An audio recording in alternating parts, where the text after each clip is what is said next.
Magandang hapon po sa lahat. Luzon, Visayas, Mindanao. Tayo nagbabalik dito sa aking YouTube channel para pag-usapan na naman ang barya. Nandiyan sa ating harapan po. Ayan.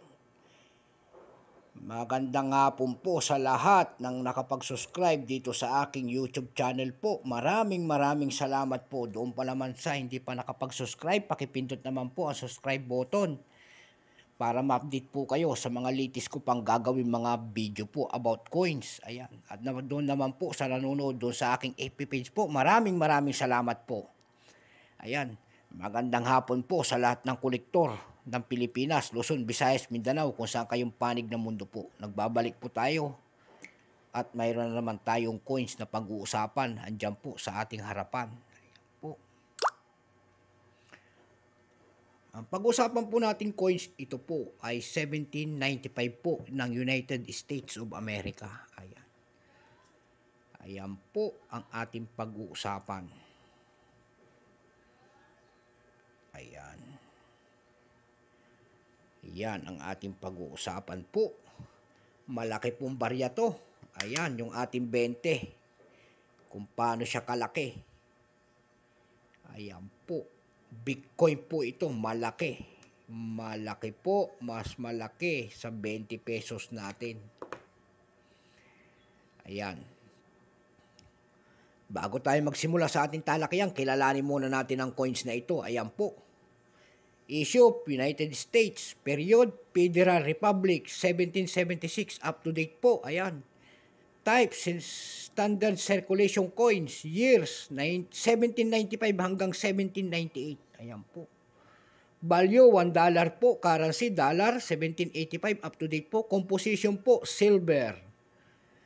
Ayan po. May bigat po itong 26.96 grams. May haba po itong 39 mm. Ang kanyang shape, round. Siyempre, orientation, coin alignment po, number.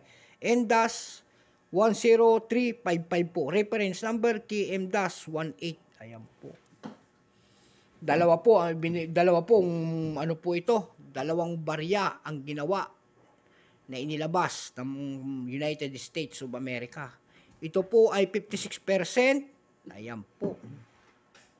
At mayroon din proof. Ayan po na 4%. Ayan po. Off-center naman daw, off-center po, yung isa na inilabas, 1795, off-center po, 4% po, ayan.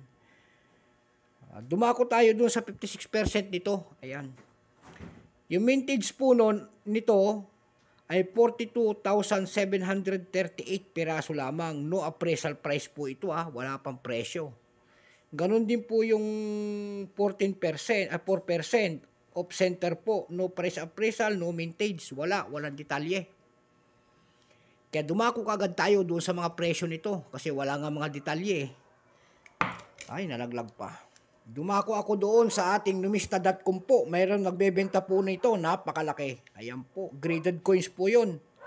Ayan po, yung bebenta po doon si Action. Ayan ang nakalagay, Action Seller. Ayan po, 60,153.36 pesos. Ayan, ganun kalaki. Grabe. Doon naman sa ebay.com po, ayan, dumako tayo sa ebay.com. Mayroon nagbebenta nito ng 2,376.44 pesos. Mayroon naman nagbebenta doon ng 557.46 pesos. Mayroon naman nagbebenta ng 552.34 pesos. Ayan po. Doon naman po sa carousel, mayroon nagbebenta rin doon. Pumunta ulit tayo doon sa ating carousel. Ayan po. Carousel.com PH po. May nagbebenta po doon ng 1,795 pesos. Yung graded coins doon na ganito na MS61 ay nagbebenta po doon ng 7,106 pesos. At saka 7,014 ayan, pesos. Ayan po. Gano'ng kalalaki ang halaga nito na silver coins na ito. Ayan, ang laki. Ayan po. So, naliwanagan tayo sa silver coins na ito. Napakamahal sobra. Ayan po. So, hanggang dito na lamang ang aking vlog sa hapong ito. Magandang hapon po sa lahat. Luzon, Visayas, Mindanao, kung saan kayong panig ng mundo po. Maraming salamat po doon sa aking mga subscriber. Maraming salamat po. At saka doon sa aking FB page po. Maraming salamat din po. Ayan. Kung gusto niyo po mga ganitong topic, pindutin po ang ating notification bell para ma-update po kayo sa aking mga latest na gagawin na video po. at saka subscribe po. Ayan. God bless po sa lahat. Ayan po. Sasay mabuti kayong kalagayan. Hanggang dito na lamang ang aking vlog. Magandang hapon po sa lahat.